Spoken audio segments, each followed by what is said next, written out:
Question number next. Question ये कहना चाह रहा है particle moves in a plane curve. अगर पार्टिकल किसी प्लेन कर्व के अंदर मूव करता है, if the central force varies inversely as the cube of distance, लगने वाला केंद्रीय बल दूरी के क्यूब के व्युत्क्रमानुपाती है, फ्रॉम ए फिक्स पॉइंट, किसी फिक्स बिंदु से, find out the central orbit. आपको सेंट्रल ऑर्बिट कैलकुलेट करना है। हमारे पास इक्वेशन क्या होती है? We know that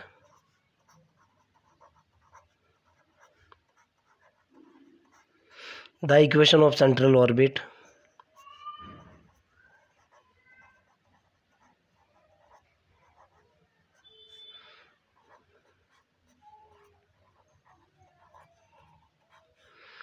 central orbit का जो इक्वेशन होता है, क्या होता है भाई? ये होता है h² upon p² upon p की power 3 dp/dr is equal to f, where f is force. आप जानते हो इस चीज़ को, वेयर f इज फोर्स। मेरे को गिवन है f जो है दूरी के वर्ग के दूरी की पावर 3 के समानुपाती है। क्वेश्चन के अंदर साफ साफ लिखा हुआ है central force varies inversely cube of distance. अगर दूरी r हो तो लगने वाला बल समानुपाती है 1/r की पावर 3 के। आपको पता है जब समानुपाती के निशान को बराबर के निशान में बदला जाता है तो कोई नियतांक यूज़ होता है, तो मैंने उसी कंसेप्ट का यूज़ किया। यहाँ से मैं लिख सकता हूँ f बराबर μ/r की पावर 3, जहाँ म्यू कांस्टेंट है। ओके, मैं पुटिंग कर रहा हूँ f की वैल्यू, पुटिंग f बराबर μ/r की power 3 in above formula.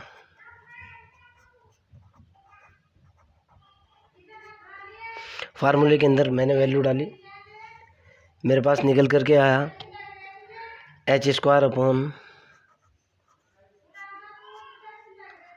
p की पावर 3 dp/dr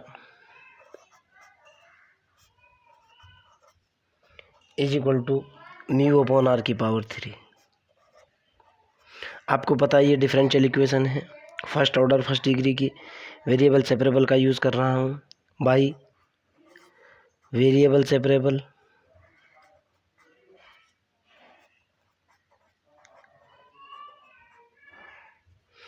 जैसे ही मैं वेरिएबल सेपरेबल का यूज़ करूँगा, ये निकल करके आएगा कितना भाई?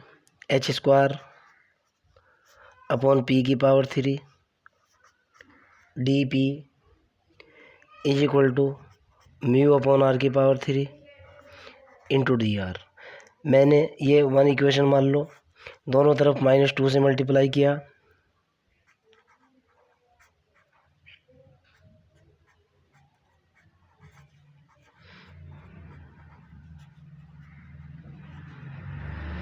इस इक्वेशन 1 का -2 से दोनों तरफ मल्टीप्लाई किया। मल्टीप्लाई करने के बाद देखता हूँ मेरे पास क्या रिजल्ट निकलता है। इधर निकल कर के आया -2 h² बटे p की power 3 into dp is equal to हुआ मेरे पास -2 म्यू अपॉन r की पावर 3 इंटू dr। मैंने बहुत साइड इंटीग्रेट किया,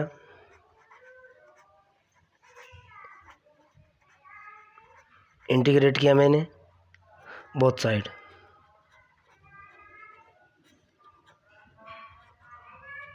ओके, -2 h² तो ये हुआ, इंटीग्रेशन 1/p की power 3 dp is equal to -2 mu integration 1/r की पावर 3 dr। कितना निकल करके आया? -2 h²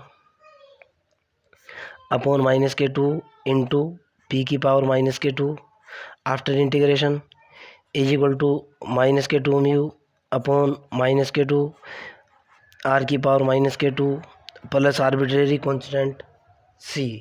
ओके भाई, इससे मेरा ये कैंसिल हो चुका, इससे मेरा ये कैंसिल हो चुका। कितना निकला मेरे पास? h square upon P square is equal to mu upon are square plus C. ध्यान से देखना बेटा, अगर लेट सपोज दैट ये पी और आर के बीच में रिलेशन होता है, अगर पी इन्फिनिटी की तरफ जाता है देन आर भी इन्फिनिटी की तरफ जाएगा। बीएससी पार्ट 1 का कंसेप्ट है। पी इन्फिनिटी की तरफ गया तो आर भी इन्फिनिटी की तरफ जाएगा। ओके, तो जब पी इन्फिनिटी की तरफ जाएगा तो ये मेरे पास क्या निकल करके आएगा? H square upon infinite limiting case में म्यू अपॉन इनफाइनाइट प्लस के सी। ये कितना हुआ? 0 इज इक्वल टू 0 प्लस के सी इज इक्वल टू कितना निकल गया? 0। मैं सी की वैल्यू यहाँ पुट कर रहा हूँ इस इक्वेशन के अंदर। Now putting c is equal to 0 in above equation जो सर्कल के अंदर है, रिजल्ट कितना बना भाई? ये हुआ h square upon P square is equal to mu upon are square. आगे की तरफ चलते हैं। यहाँ से मेरे पास रिजल्ट कितना निकल करके आया? इसको मैं लिख सकता हूँ डायरेक्ट, पी स्क्वायर की वैल्यू डायरेक्ट लिख रहा हूँ, इतनी तो आप समझ ही जाओगे। H square r square upon mu. Okay, h square upon mu constant quantity है, मैंने ए के बराबर मान लिया। मैं कह रहा हूँ सपोज दैट किया मैंने, तो P square is equal to कितना निकला? A R. Okay, P square is equal to A R. और ये किसकी इक्वेशन है? This is equation of, this is equation of equiangular spiral होता है ना,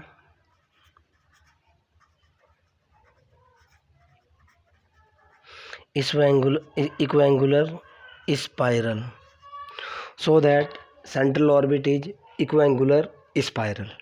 फिर भी अगर आपका कोई डाउट है, कोई प्रॉब्लम है, कमेंट बॉक्स के अंदर क्वेश्चन को डाल दीजिए, I will help you. Okay, bye.